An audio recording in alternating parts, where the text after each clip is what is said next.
શ્યામ કુમારના નમસ્કાર. આજના વિડીયોમાં આપનું સ્વાગત છે. તો ચાલો દરરોજની જેમ આજે પણ મેળવીએ ઉપયોગી જાણકારી, પણ ચેનલને સબસ્ક્રાઇબ કરવાનું ભૂલતા નહીં.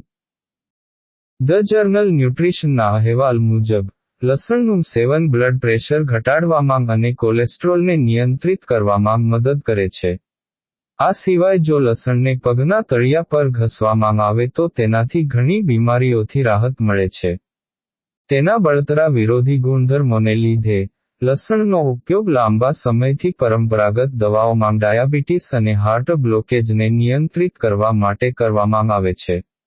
આ સિવાય લસણ સ્વાસ્થ્ય માટે પણ ખૂબ જ ફાયદાકારક છે.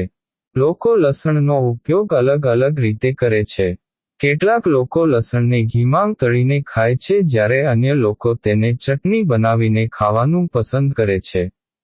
પરંતુ શું તમે જાણો છો કે જો લસણને પગના તળિયા પર ઘસવામાં આવે તો તેનાથી ઘણા ફાયદા થાય છે? લોહીનું પરિભ્રમણ વધશે. તમારા પગના તળિયા પર લસણ ઘસવાથી તમારા શરીરમાં લોહીનું પરિભ્રમણ વધે છે. આ સિવાય લસણને તળિયા પર ઘસવાથી લોહીમાં ગરમી વધે છે અને શરીર ગરમ થવા લાગે છે. જો તમે કોઈ ઠંડી જગ્યાએ ગયા હોવ તો તમારા પગના તળિયા પર લસણ ઘસો. તેનાથી તમને શરદીથી રાહત મળશે. શરદી અને ઉધરસથી રાહત. જો તમે દર 2 દિવસે તમારા પગના તળિયા પર લસણ ઘસશો તો તમને શરદી અને ઉધરસમાં રાહત મળે છે. જો તમે શરદી અને ઉધરસથી પરેશાન છો તો લસણને તમારા પગના તળિયા પર ઘસો. શરદી સિવાય તમે અન્ય મોસમી રોગોથી પણ બચી શકો છો. માનસિક અને શારીરિક તણાવ ઓછો થશે. લસણને તળિયા પર ઘસવાથી માનસિક અને શારીરિક તણાવ પણ ઓછો થાય છે. જો તમે માનસિક અને શારીરિક રીતે સંઘર્ષ કરી રહ્યા છો, તો તમારા તળિયા પર લસણ ઘસવું ખૂબ જ ફાયદાકારક છે. લસણ થાક ઓછો કરે છે. જો તમને થાક લાગે છે તો લસણને તમારા પગના તળિયા પર ઘસો.